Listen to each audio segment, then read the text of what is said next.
After leaving Switzerland on a train in one of the coolest train cars I've ever seen, we arrived in Milan, Italy.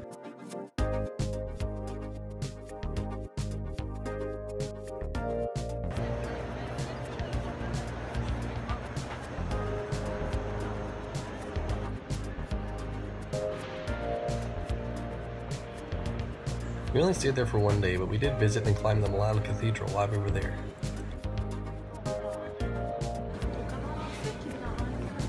Compared to most cities we visited, Milan is kind of low on the list. It's nice and all, but certainly no Venice, which is where we went next. We stayed there for a couple of days, wandering the canals and taking in all the sights.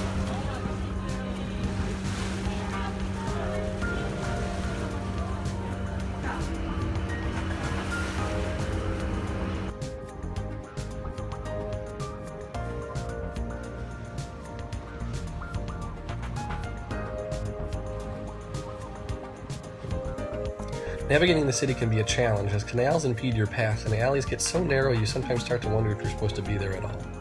The city is beautiful and quite lax about its bus tickets, apparently. We rode the boat across the large river 6 or so times, plus Sam rode down the Grand Canal late at night with some people on the way to a club, and not once were we asked to present tickets.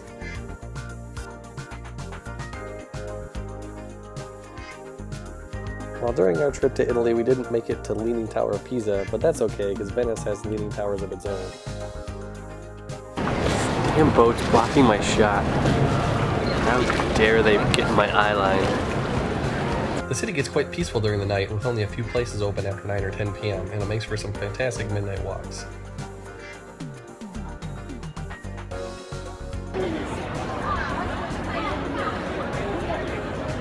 How I artistically crop out the ugly scaffolding. After Venice, we headed to Florence, and you're almost going to have to take my word on that one since we didn't take a ton of video while we were there. See, it rained a majority of the time that we were there, which made sightseeing a bit troublesome. Add to that the fact that we happened to be put in the coolest room with the coolest people in the coolest hostel in Florence, the Plus Hostel. We didn't venture out too many times.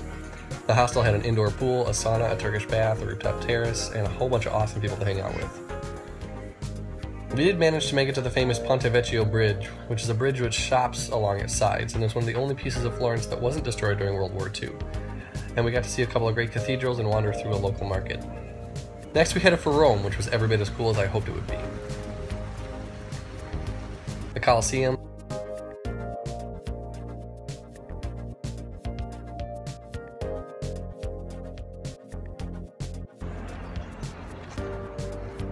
I've seen the Colosseum so many times, and every time I see it, it's just so massive.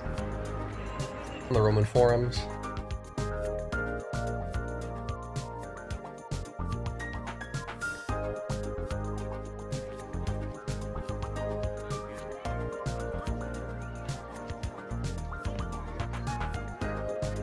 the Pantheon, not to be confused with the Parthenon in Greece, as I found out when we got there.